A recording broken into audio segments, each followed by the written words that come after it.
اس وقت دنیا میں دو فتنے بہت عظیم ہیں اور بدقسمتی سے دونوں کو بڑا فروغ حاصل ہو رہا ہے، اور دونوں کے تعلق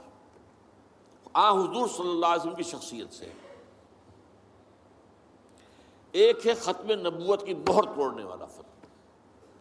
نئی نبوت کا دعویٰ۔ یہ ہمارے اس دور میں کچھ عرصے پہلے ایران میں ایک شخص بہاء اللہ اٹھا، اور بہائی آج بھی دنیا میں موجود ہے اور مسلمان ممالک میں موجود ہیں، اور ان کے جو ہے وہ اپنے دفاتر ہوتے ہیں، ان کے جو ہے لائبریریز ہوتی ہیں، ان کے ریڈنگ رومز ہوتے ہیں، اور ویسٹ میں تو بہت بہاء اللہ بہائی، یہاں تو آپ زیادہ واقف نہیں۔ لیکن اس کے بعد جو بہت بڑا فتنہ اس وقت ہے، جسے مسلسل فروغ حاصل ہو رہا ہے ابھی، اور اسے وہ اپنی صداقت کے دلیل کے طور پر استعمال کر رہے ہیں، کیونکہ پوری مغربی دنیا ان کے پشت پر ہے، وہ ہے قادیانیت کا فتنہ۔ پوری مغربی دنیا آج آپ کو معلوم ہے پورا مغرب لفظ جہاد سے کانپتا ہے، جہاد کو گالی بنا دیا، جہادسٹ۔ یہ گویا کہ ان کے نزدیک کسی کو کنڈیم کرنا ہو تو جہادسٹ ہے یہ۔ تو یہ جہاد، اس جہاد یعنی قتال کی نفی کی تھی غلام احمد قادیانی نے، اسی لیے انگریزوں کا چہیتا بنا تھا، اس لیے کہ ظاہر بات ہے کہ ہندوستان میں انگریز آ تو گیا تھا، لیکن اس نے یہ نوٹ کر لیا تھا کہ مسلمانوں کے اندر تو جراثیم موجود ہے بغاوت کے، مسلمانوں نے دل سے ہمیں تسلیم نہیں کیا۔ اس کی وجوہات تھی، ایک بات تو یہ تھی کہ مسلمانوں سے تو تم نے حکومت چھینی، ہندو تو پہلے مسلمان کا غلام تھا، اب تمہارا ہو گیا، تو ہندو کے لیے تو معاملہ چینج آف ماسٹرز کا تھا، آقا بدل گئے، یہ تو نہیں کہ وہ حاکم سے محکوم بنایا گیا ہو۔ جبکہ مسلمان حاکم سے محکوم بنائے گئے تو ان کے اندر تو لازماً ایک بدلہ لینے کا جذبہ، انتقام کا جذبہ، اپنا کھویا ہوا مقام حاصل کرنے کا جذبہ جو ہے وہ موجود تھا۔ چنانچہ یہی وجہ ہے کہ حضرت سید احمد شہید بریلوی رحمۃ اللہ علیہ کی تحریک چلی، اگرچہ بہرحال مشیت ایز تھی اور کچھ ان کی بھی اجتہادی غلطی سے وہ ناکام ہو گئے، دنیاوی اعتبار سے بالا کوٹ میں شہید ہو گئے،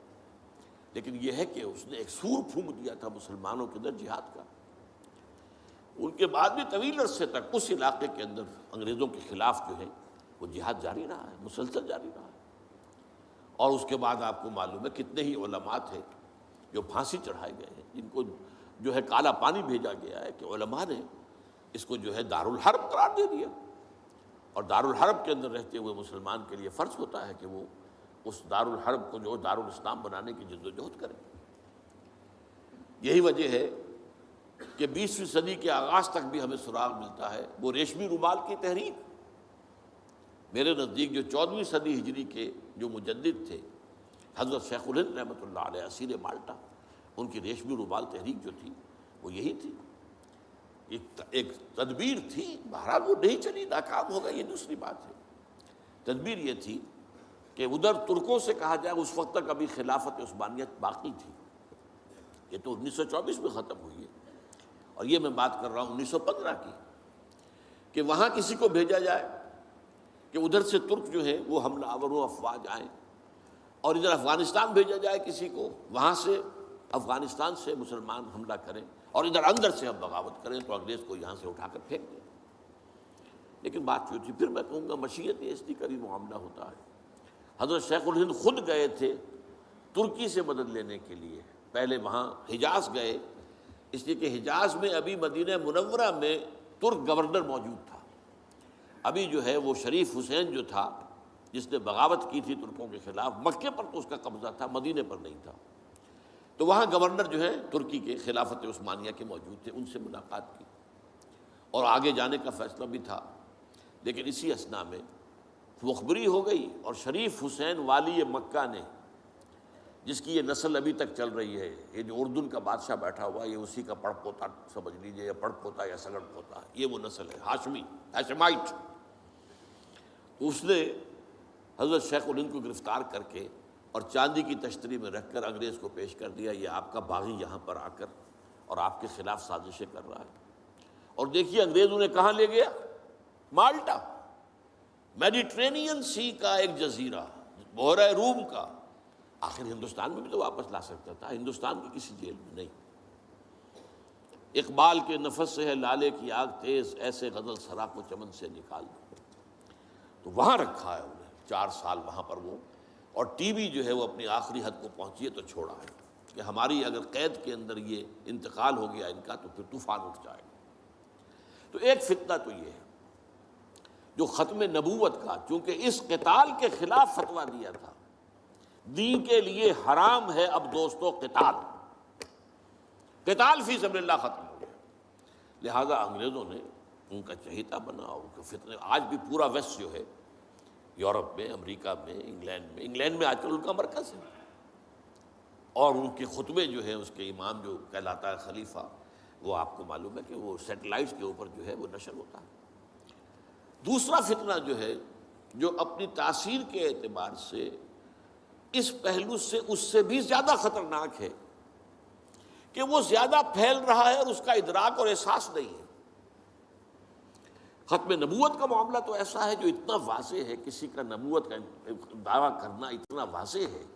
کہ ہر مسلمان سمجھ لے گا کہ واقعی وہ تو دائرہ اسلام سے خارج ہو گئے،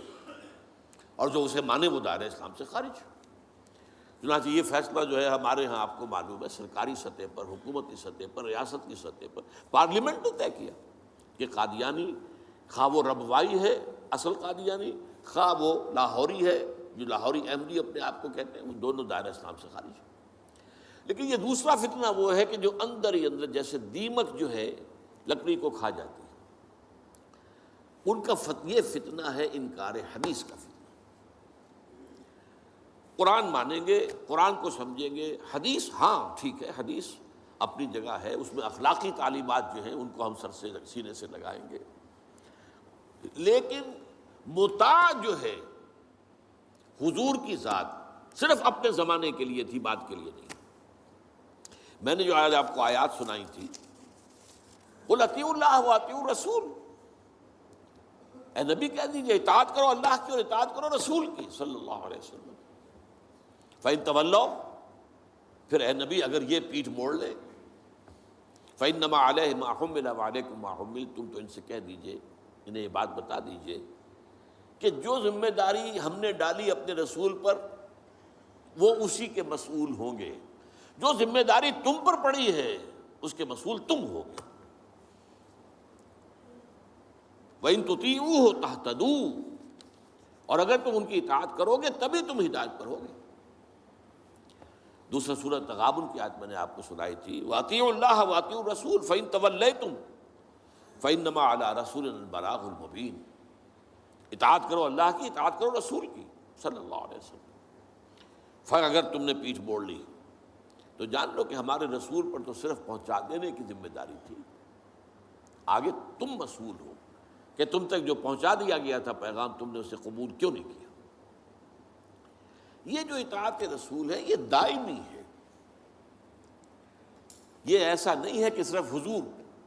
اس کے لیے الفاظ استعمال کر دیتے ہیں۔ وہ مرکز ملت اپنے دور میں اپنے زمانے میں مرکز ملت تھے محمد صلی اللہ علیہ وسلم، لہٰذا امیر جماعت کی حیثیت سے، امیر ملت کی حیثیت سے ان کا حکم مانا جانا ضروری تھا۔ لیکن آئندہ تو جو بھی امیر ہوگا،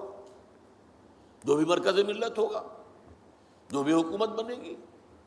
جو بھی مسلمانوں میں حاکم ہوگا، ان کی اطاعت فرض ہے۔ اور یہ فتنہ اس تیزی سے پھیلا ہے، اس تیزی سے پھیلا ہے،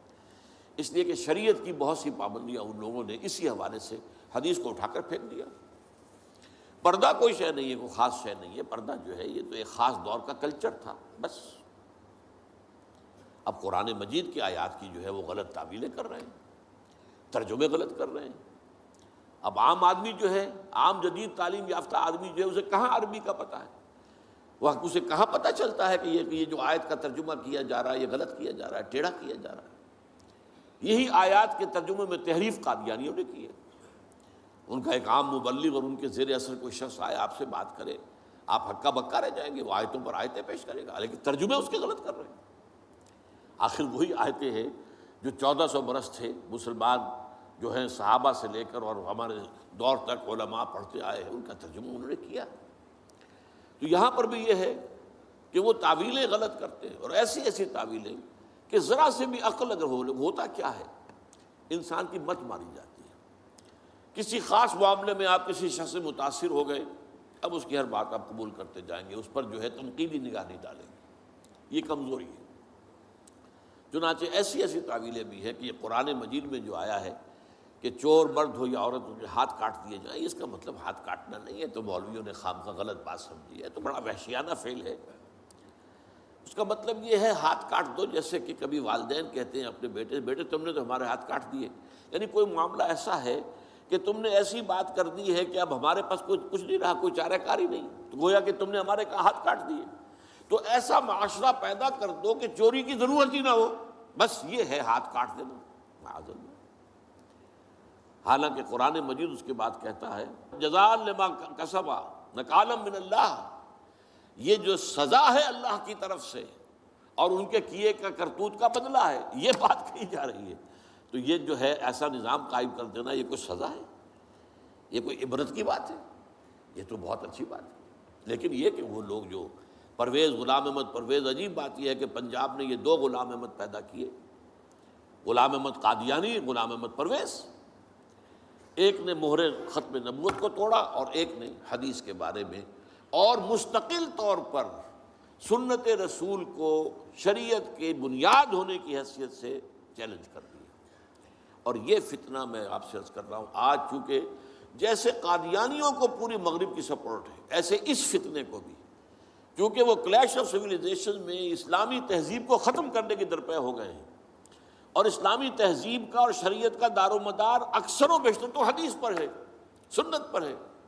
لہذا وہ دین کی جڑ کاٹنے کے لیے یہ جو انکار حدیث کا فتنہ، یہ استخفاف حدیث کا فتنہ ہے، اس کو سپورٹ کر رہے ہیں۔ اور رینڈ کارپوریشن کی جو سفارشات ہیں ان میں شامل تھا یہ کہ ایسے ماڈرنسٹ کہ جو اسلام کی ایسی تعبیریں کریں جو ہماری تہذیب کے ساتھ مماثل ہو جائیں، تو ان کو سپورٹ کیا جائے، اور انہیں خاص طور پر الیکٹرانک میڈیا پر انہیں ایکسپوجر دیا جائے، اور آج یہ ہو رہا ہے پاکستان میں بڑے پیمانے پر۔ تو یہ جو ہے اس اعتبار سے آج زیادہ ضرورت ہے کہ ہم حدیث نبوی کا مطالعہ کریں، تاکہ اس کی عظمت جو ہے وہ ہمارے دلوں میں جاگزیں ہو جائے، اور حضور صلی اللہ علیہ وسلم کے ساتھ ایک محبت کا اشتوا جو ہے رشتہ مضبوط ہو جائے۔